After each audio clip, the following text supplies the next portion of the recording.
Naik Kempol, narasi komunikasi ekonomi dan politik bersama Kentos Artoko. Hai, salam Naik Kempol bersama saya Kentos Artoko. Kali ini saya akan bahas isu yang sedang tren, yaitu reshuffle kabinet.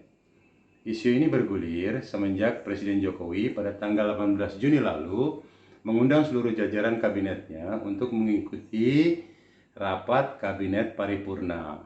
Dalam rapat kabinet paripurna tersebut, Presiden Jokowi memberikan arahan, memberikan masukan, sekaligus memberikan kritik keras. Dan dalam arahannya, Presiden Jokowi pun meminta pada seluruh jajaran kabinetnya untuk ikut merasakan penderitaan yang sedang dihadapi oleh rakyat, untuk ikut merasakan, memberikan empati masyarakat yang sedang sulit, karena harus terus hidup di tengah kondisi serangan pandemi COVID-19. Di akhir inputnya, Presiden Jokowi memberikan kritik terhadap 3 jajarannya. Pertama adalah kritik terhadap Menteri Kesehatan, Terawan, yang dinilainya belum bergerak secara maksimal karena terbukti dari total penyerapan anggaran yang masih minimal. Ada sedikitnya sekitar 70 triliun dana di Kementerian Kesehatan yang belum disalurkan kepada masyarakat. Bayangkan, 70 triliun belum disalurkan kepada masyarakat. Jokowi pun menyindir bahwa kalau dana ini segera disalurkan kepada kalangan dokter, kepada perawat, kepada tenaga-tenaga medis, mungkin mereka tidak akan mengalami kesulitan. Bidang kesehatan itu dianggarkan 75 triliun. 75 triliun. Baru keluar 1,53% coba. Uang beredar di masyarakat kerem ke situ semua. Segera itu dikeluarkan dengan penggunaan-penggunaan yang tepat sasaran sehingga men-trigger ekonomi. Pembayaran tunjangan untuk dokter spesialis, untuk tenaga medis segera keluarkan. Belanja-belanja untuk peralatan segera keluarkan. Ini sudah disediakan 70-an triliun seperti itu. Bansos yang ditunggu masyarakat segera keluarkan. Kalau ada masalah, lakukan tindakan-tindakan lapangan. Meskipun sudah lumayan, tapi baru lumayan. Ini extraordinary. Harusnya 100%. Yang kedua adalah input kepada Menteri Sosial. Jokowi menilai bahwa saat ini bantuan sosial masih belum maksimal. Masih banyak masyarakat yang belum merasakan bantuan sosial tersebut. Kerja harus lebih maksimal, kata Presiden Jokowi. Nah, yang ketiga adalah menteri yang terkait dengan perekonomian, yaitu menteri yang berhubungan erat dengan usaha mikro, kecil, dan menengah atau UMKM. Secara gamblang, Presiden Jokowi menyatakan bahwa bantuan kepada para pengusaha kecil harus segera disalurkan seluas-luasnya, sebesar-besarnya. Jangan menunggu sampai para pengusaha tersebut mati. Terus terang, saya salut dengan keinginan Presiden Jokowi yang ingin membawa Indonesia segera keluar dari pandemi, segera keluar dari kesulitan. Saya salut kepada Presiden Jokowi. Ini saya ibaratkan sebagai sebuah gerbong kereta api.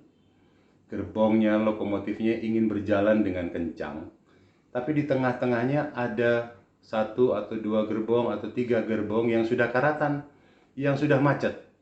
Solusinya hanya ada satu, mengganti gerbong tersebut dengan gerbong yang baru, atau memotong gerbong tersebut dan menyatukan gerbong-gerbong yang lain untuk berjalan jauh lebih kencang lagi. Kita juga ingat kan, pada awal masa pemerintahannya Presiden Jokowi pernah mengangkat beberapa staf milenial. Staf milenial ini muda-muda semuanya. Staf milenial ini memiliki pendidikan barat, atau katakanlah memiliki pendidikan dari Amerika. Rata-rata pun sudah memiliki perusahaan startup yang mapan, startup yang memiliki keuntungan jutaan dolar setiap bulannya. Tapi apa kenyataannya? Baru beberapa bulan diangkat, beberapa dari staf milenial tersebut terbukti melipat anggaran pemerintah. Kita harus berkaca dari hal ini. Kita harus berkaca dari masalah ini. Bahwa tidak semua orang yang dianggap the right man on the right place mampu menjadi figur di kabinet, atau mampu menjadi pendamping presiden, atau mampu menjadi pembantu presiden.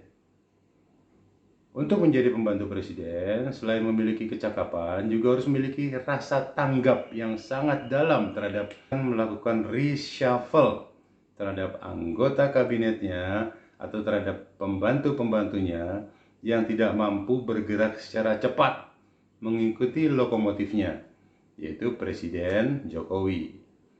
Kalau menurut saya sih, dari sisi pandang ilmu komunikasi dan politik, fenomena ini bisa kita lihat dari dua perspektif. Pertama, dramaturgi. Dalam dramaturgi, Presiden Jokowi sedang memainkan drama terhadap masalah yang terjadi.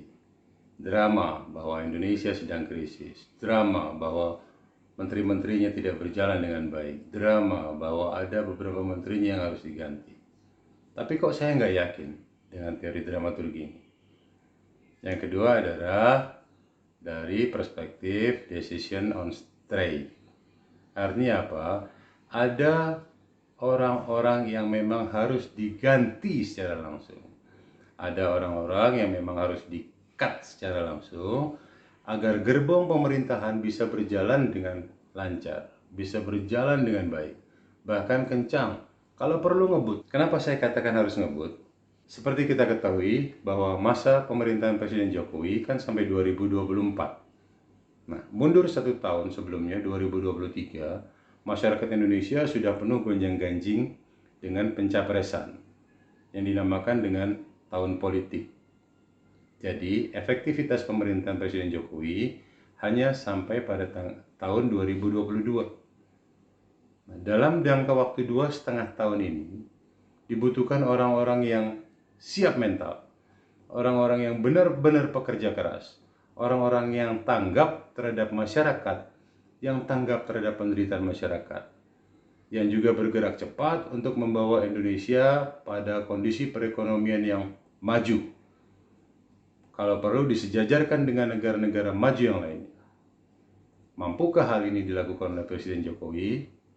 Selain itu, untuk melakukan reshuffle, Presiden Jokowi pun tidak harus mempertimbangkan balas budi dari partai-partai atau balas budi dari orang-orang yang pernah menolongnya. Lupakan hal itu semua. Jadikan Indonesia sebagai target utama. Jadikan Indonesia sebagai tujuan akhir kemajuan bangsa. Tidak perlu memikirkan balas jasa. Jadi Presiden Jokowi harus menempatkan the right man on the right place pada posisi yang benar. Kalau Menteri Kesehatan gagal, ganti Menteri Kesehatan. Kalau Menteri Sosial gagal, ganti Menteri Sosial. Kalau Menteri Bidang Perekonomian gagal, ganti semuanya.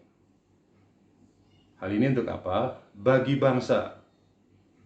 Tidak ada hal yang tidak mungkin bagi bangsa. 270 juta orang. Masa sih untuk ganti 3 orang aja nggak ada? Pasti ada. Pasti ada anak-anak Indonesia atau anak bangsa yang mampu untuk bergerak bersama Presiden Jokowi, untuk berlari bersama Presiden Jokowi, untuk mencapai Indonesia yang makmur, untuk mencapai Indonesia yang sejahtera. Dan yang paling penting adalah tidak seperti adik-adik milenial itu, sekolahnya sudah tinggi di luar negeri, berasal dari orang-orang kaya, kemudian memiliki perusahaan startup yang memiliki keuntungan besar, tapi kok masih tega menilap uang negara, masih tega bermain anggaran. Terima kasih, demikian dari saya. Jangan lupa like, subscribe, dan share. Salam Kempol.